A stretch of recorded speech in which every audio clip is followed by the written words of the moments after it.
ஓம் சாந்தி, ஓம் சாந்தி, ஓம் சாந்தி. நாம் சிவபாபா இந்த சங்கமகத்துல சாகார முறையில சொல்லுதுண்டு. பகீரதன் அப்படின்று பகீரதன் பற்றி நாம் பக்தியில கேள்விப்பட்டிருப்போம். கங்கை நீரை புனிதமாக்கி அவருடைய முன்னோர்களுக்கு முக்தி கொடுத்தார் அப்படின்று நிறைய கதைகள் இருக்கும், விதவிதமா இருக்கும். அதை பற்றி நாம் முழுமையாக இன்றைக்கு பார்க்கலாம். நாம் ஏற்கனவே கேள்விப்பட்டிருப்போம், பாரத தேசத்தில் தான் சிவபாபா இந்த பதித்தமான ஆத்மாக்களை புனிதமா ஆக்கி விடுகின்றார். அது பக்தியில எப்படி சொல்லியிருக்கிறார்கள் பார்க்கலாம்.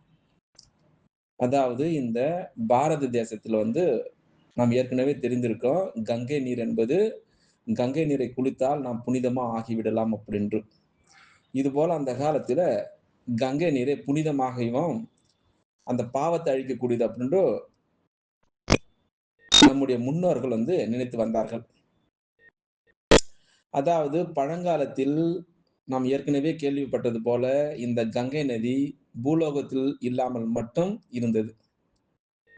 ஆனால் இந்த கங்கை நதி சொர்க்கம், அந்த தேவலோகத்தில் இருந்தது அப்படின்று கதையில நாம் கேள்விப்பட்டிருப்போம். அதாவது இந்த கங்கை நதி இமயமலையிற்கு உற்பத்தியாகி பிறகு இந்த கங்கை நதி இமயமலையினுடைய புதல்வி அப்படின்று பக்தியில ஏற்றுக்கொண்டிருக்கின்றார்கள். அதனால்தான் பக்தியில அந்த பகீரதனுடைய கலைப்பட்ட முயற்சிக்கு பிறகு அந்த கங்கை நதியானது சொர்க்கத்திலிருந்து பூலோகத்திற்கு வந்தது அப்படின்று கதையில எழுதப்பட்டிருக்கின்றது. அதனால்தான் இந்த பாரத நாட்டுல சூரிய வம்ச நாட்டினுடைய அரசராக இருந்திருக்கக்கூடிய ஹன்ஸ் சுமந்த் அப்படி ஒரு மகாராஜா இருந்தார். அவருடைய மகன் திலீப்பிற்கு, அதாவது பகீரதன் அப்படின்ற பெயர்ல ஒரு மகன் இருந்தார். இப்படியாக போய்கொண்டிருக்கக்கூடிய வேளையில அந்த பகீரதனுக்கு திரு பிதாமகன் அப்படின்ற குழந்தையை சேர்த்து கிட்டத்தட்ட 60,000 ராஜகுமார்கள் இருந்தார்கள். அந்த கதையில எழுதப்பட்டிருக்கும். எத்தனை ராஜகுமாரர்கள்? 60,000 ராஜகுமாரர்கள் இருந்தார்கள். இப்படியாக இருக்கக்கூடிய வேளையில மகாமுனி அப்படின்ற கபிலினுடைய கோபத்தினால் அந்த 60,000 ராஜகுமாரர்களும் சரி எப்படி இருக்கின்றார்கள்? பஸ்மமாக இருந்தார்கள், அதாவது இறந்து போயிருந்தார்கள்.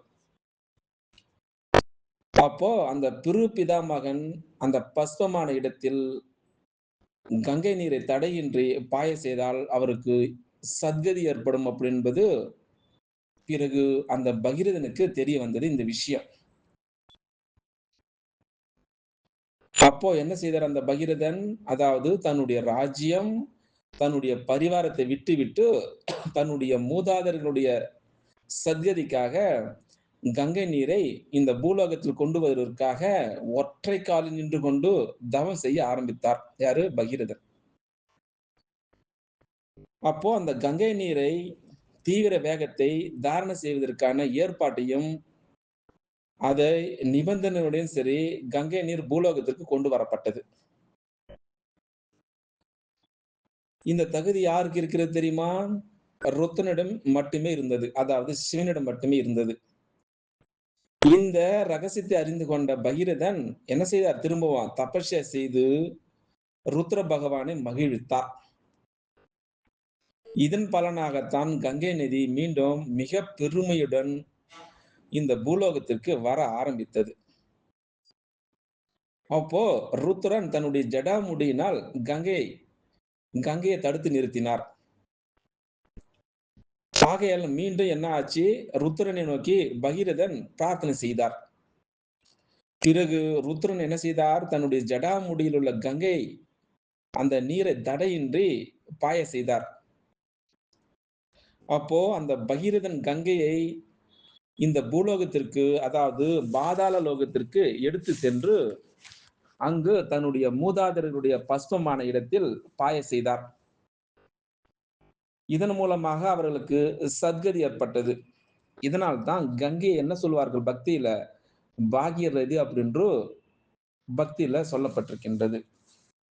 அதனால்தான் சிவபாபா இந்த சங்கமுகத்துல நமக்கு அடிக்கடி சாகார முரளில சொல்லி புரிய வைப்பதுண்டு.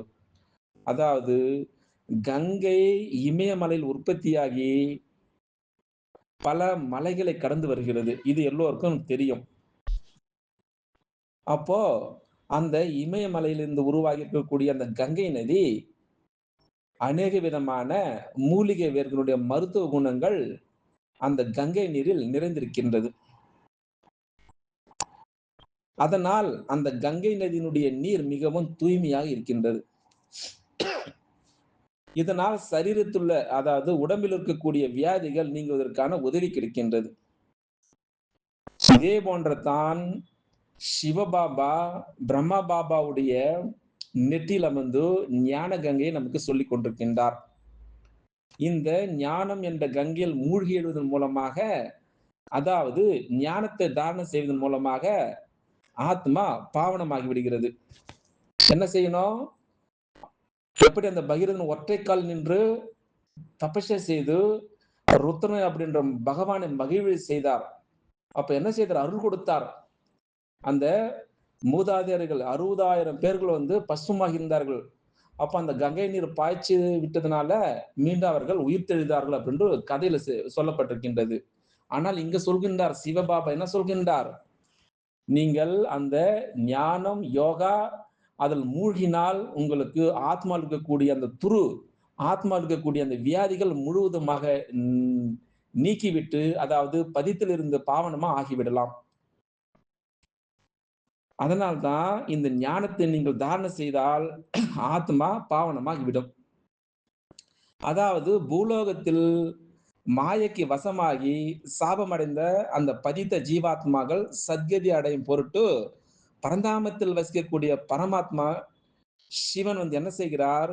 பிரம்மாவுடைய உடலை ஆதாரமாக எடுத்துக்கொண்டு இந்த ஞான கங்கையை பாய செய்கின்றார். அஞ்ஞானியிலிருந்து ஞானி ஆத்மாவா ஆக்கி விடுகின்றார். சத்தியுகம் அப்படின்றால் என்ன? திரேதயுகம் அப்படின்றால் என்ன? துவாபரயுகம் அப்படின்றால் என்ன? கலியுகம் அப்படின்றால் என்ன? இப்ப இந்த கலியுகத்திற்கும் சத்தியுகத்திற்கும் இடைப்பட்ட சின்னஞ்சிறு யுகத்தில் சிவபாபா பிரம்மா பாபாவுடைய உடலில் இறங்கி அந்த பதித ஆத்மாக்களுக்கு, பாவ ஆத்மாக்களுக்கு கங்கை நீரை பாய்ச்சி செய்கின்றார். இதனால் தான் உயர்ந்த காரியத்தில் ருத்ரன் அப்படின்னு சொல்லக்கூடிய பக்தியில இங்கு பரமாத்மா சிவன் பிரம்மாவுடைய உடலை ஆதாரமாக எடுக்கின்றார். அதனால்தான் ஞான மார்க்கத்தில் பிரம்மாவை எப்படி சொல்கின்றார்கள் தெரியுமா? பகீரதன், அதாவது பாக்கியசாலி ரதம் அப்படின்னு கூறுகின்றோம். இது எவ்வளவு பெரிய விஷயம் இது.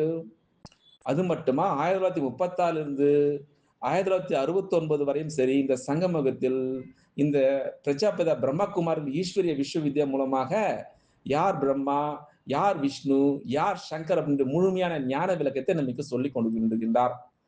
எப்படி அந்த பகீரதன் பிரம்மா அப்படின்ற அந்த பகீரதன் அவர் 1969 சரீரம் விடுகின்றார். அதன் பிறகு என்ன செய்கின்றார்? சிவபாபா ருத்ரன் அப்படின்ற சிவபாபா கம்பைண்டாக இருவரும் பாப்தாதாவாகி குல்ஜாதாதி மூலமாக 1969 இருந்து கிட்டத்தட்ட 2017 வரையிலும் சரி இந்த ஞானத்தை சொல்லி இந்த பதித்தமான ஆத்மாக்களுக்கு பாவனமா ஆக்கி விடுகின்றார். இதுதான் உண்மையான பகீரதனுடைய உண்மையான விளக்கம் அப்படின்று நாம் இப்பொழுது புரிந்து கொள்ளலாம். அச்சா, ஓம் சாந்தி, ஓம் சாந்தி, ஓம் சாந்தி, ஓம் சாந்தி, ஓம் சாந்தி, ஓம் சாந்தி. நாம் வந்து சிவபாபா இந்த சங்கமகத்துல சாகார முறையில சொல்லுதுண்டு. பகீரதன் அப்படின்று பகீரதன் பற்றி நாம் பக்தியில கேள்விப்பட்டிருப்போம். கங்கை நீரை புனிதமாக்கி அவருடைய முன்னோர்களுக்கு முக்தி கொடுத்தார் அப்படின்று நிறைய கதைகள் இருக்கும், விதவிதமா இருக்கும். அதை பற்றி நாம் வந்து முழுமையாக இன்றைக்கு பார்க்கலாம்.